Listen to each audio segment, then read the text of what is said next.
different video than a lot of the ones that I typically make. It's not a simple fix of an issue that comes up on various guitars, particularly budget models that, you know, you really just need to see something done one time and then you know how to do it. This is a little more drastic. This is retrofitting a Floyd Rose into a Gibson style guitar and the issues that you're going to encounter. Now there's some excellent videos out there. I saw one where a luthier really painstakingly explained, you know, what's a problem and why he doesn't do it. And you know, it's one thing to hear those things, it's another to see it. You know, actually attempt it and go, oh, okay, now I see what you mean.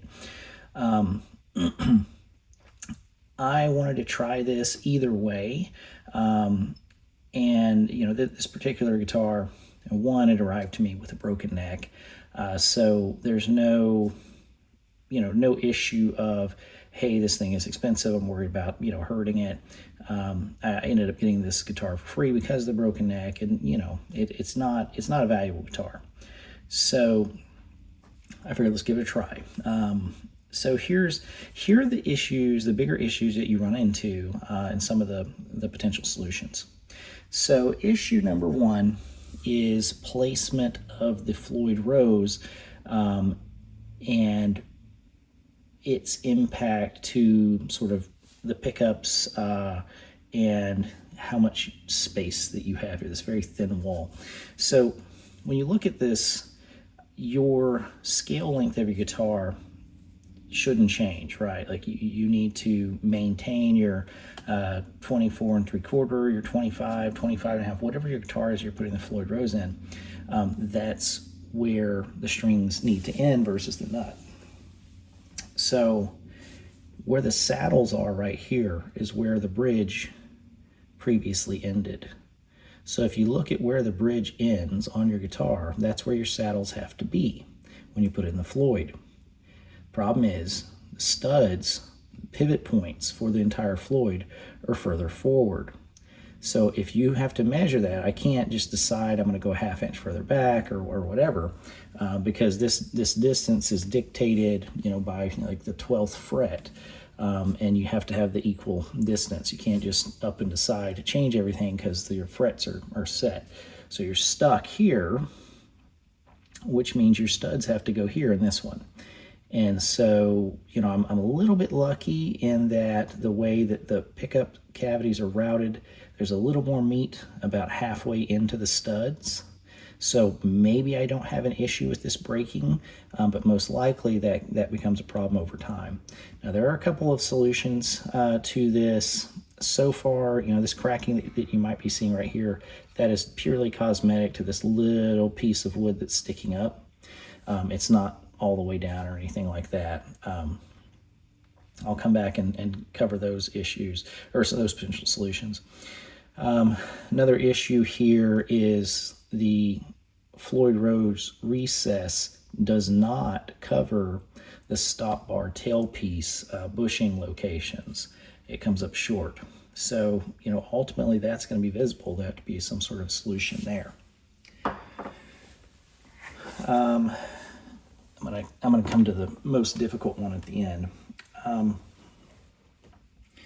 Here we're dealing with potentially putting a lock nut. You know, you usually have a lock nut up here because when you're, you know, putting pressure, the Floyd, you don't want it to get bound up here. And now, you know, I understand that there are ways to, you know, minimize these issues and not have a lock nut, but usually you have a lock nut. Now, because of the headstock angle and the size of the nut, it's much wider than this.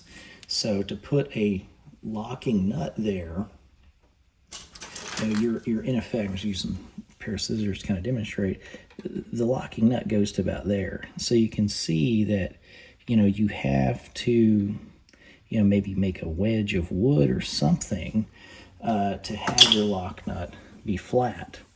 You might think, oh, I can just angle it down. Well, if you do that, now you've got a, you know, kind of a strange gap here you have to address, or maybe you got to file it down, but you have an issue here.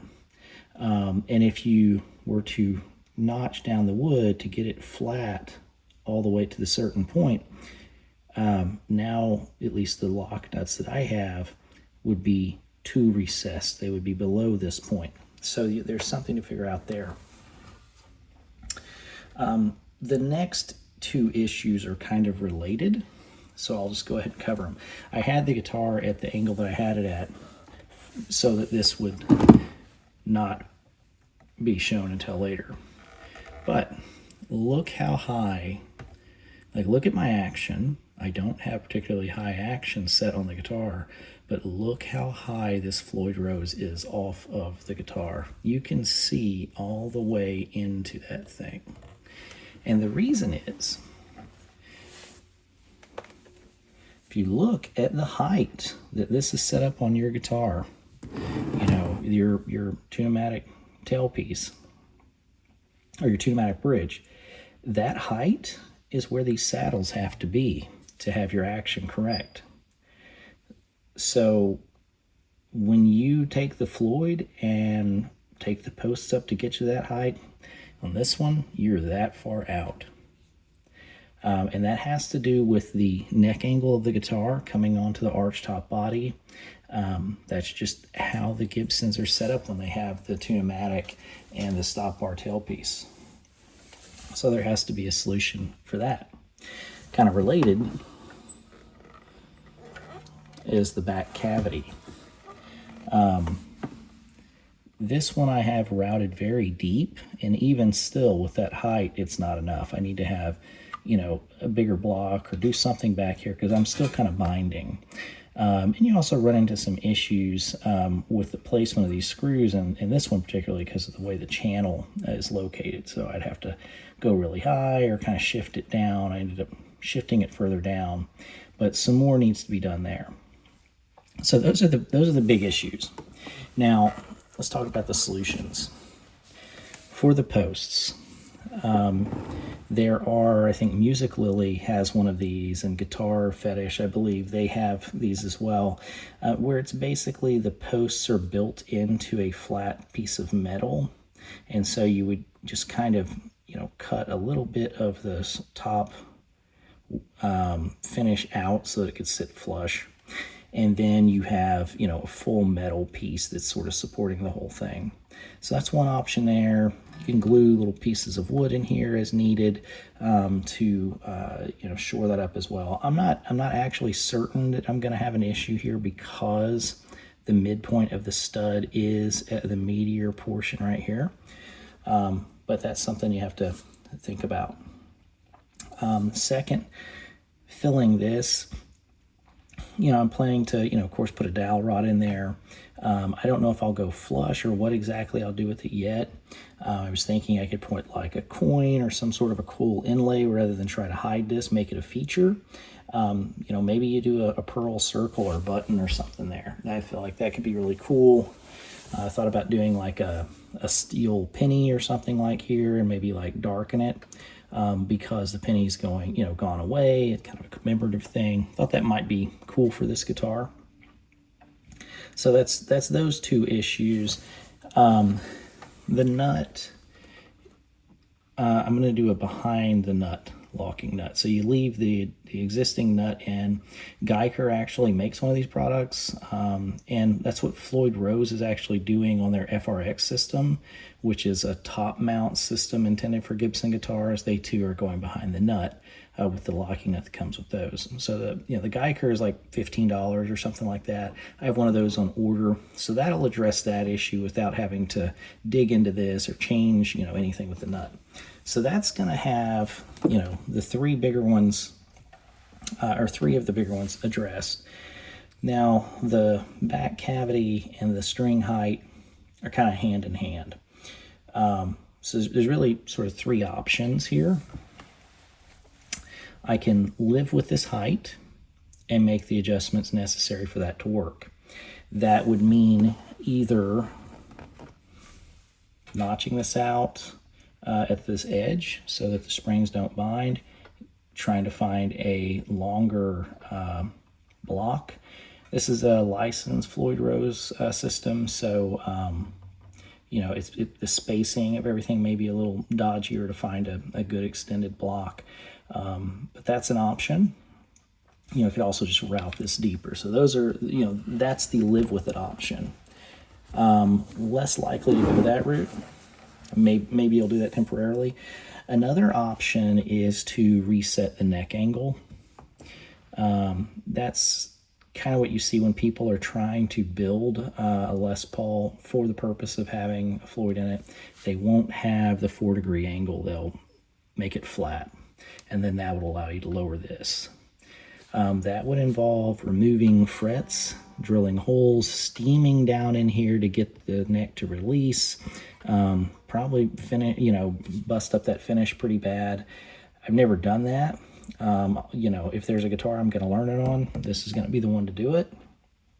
So, that one remains on the table for thinking about purposes.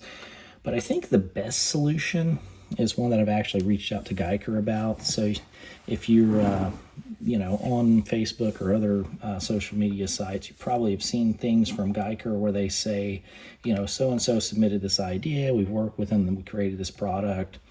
There's the wraparound tailpiece that I've seen, a couple of times on there, where someone had an idea to do grooves in the wraparound, and that's kind of a cool product. I reached out to them about creating a commercially available replacement saddle for Floyd Roses that is about 3/8 inches taller.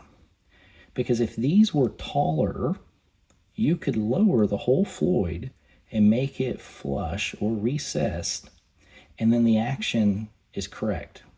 I don't know why that's not something that's been produced already, because that gives you all the options. I mean, that's really the only, like make it or break it type thing that I kind of see is like, this looks, kind of terrible in my view to be this high, but if you can have bigger saddles and drop this in, this becomes very viable, and you could implement that on any of your favorite Floyd Rose systems without having to compromise with like an FRX that doesn't, I have one on order, but I've never messed with one before, but have quite the range. There's some benefits to the system, there's some downsides, but point is, if you had taller saddles, you could use whatever one you wanted.